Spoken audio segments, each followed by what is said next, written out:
ظالم بلی نے کیا بے خبر کوے کا شکار۔ ایک دلچسپ اور سبق آموز کہانی۔ کسی زمانے کی بات ہے، ایک بڑے پیپل کے درخت پر ایک چالاک مگر بے حد ظالم بلی رہتی تھی۔ اس کا نام خانی بلی تھا۔ وہ ہمیشہ کسی نہ کسی جانور کو تنگ کرتی رہتی تھی۔ درخت کی سب سے اوپر والی شاخ پر ایک بے خبر کوا رہتا تھا جسے دنیا کی کوئی فکر نہ تھی۔ وہ ہر وقت بس کاں کاں کاں کرتا رہتا تھا۔ بے خبری کا انجام۔ ایک صبح کوا درخت کی ٹہنی پر بیٹھا گانا گا رہا تھا۔ سورج نکلا ہوا تھا، ٹھنڈی ٹھنڈی ہوا چل رہی تھی اور کوا مزے سے آنکھیں موند کر گانا گاتا رہا۔ اسی وقت کہیں سے خانی بلی دبے قدموں وہاں آئی۔ اس نے کوے کو دیکھا تو اس کی آنکھوں میں ایک خاص چمک آ گئی اور دل ہی دل میں بولی، بس آج تو میرا ناشتہ تیار ہے۔ اس نے خوش ہو کر سوچا۔ بلی کی مکاری۔ بلی نے آہستہ سے آواز لگائی، او محترم کوے صاحب، کیا خوبصورت آواز ہے آپ کی۔ میں نے آج تک اتنی پیاری آواز نہیں سنی۔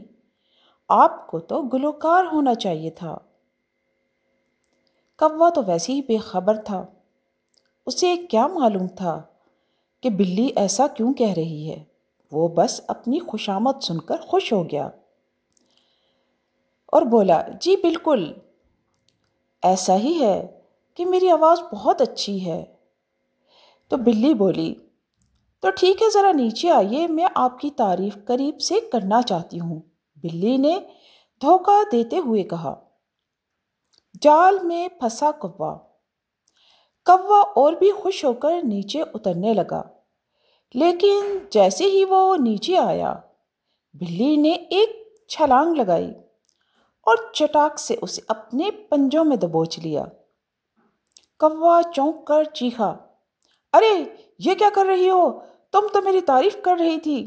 بلی نے شرارتی اور مکاری سے مسکرا کر کہا، میں تعریف تو کرتی ہوں، لیکن شکار کرنے سے پہلے۔ نجات۔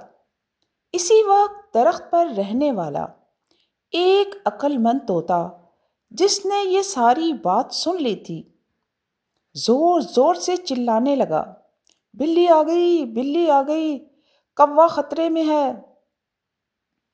جنگل کے سب پرندے ایک ساتھ شور مچانے لگے۔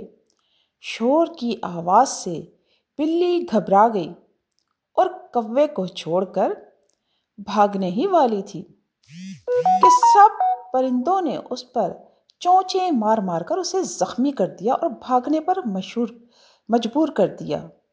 کوا کانپتا ہوا ایک اونچی شاخ پر چڑھ گیا۔ شکر تھا کہ اس کی جان بچ گئی تھی۔ طوطے نے کوے سے کہا، دوست، ہمیشہ خوشامد کرنے والوں سے بچنا چاہیے۔ جو لوگ ضرورت سے زیادہ تعریف کریں وہ اکثر دھوکہ دیتے ہیں۔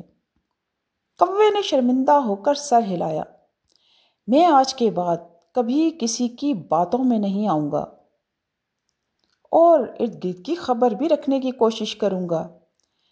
مجھے پتہ چل گیا ہے کہ میری خبری نے مجھے آج یہ دن دکھایا تھا، ورنہ آج تم لوگ میری مدد نہ کرتے تو میں بلی کا نوالا بن جاتا۔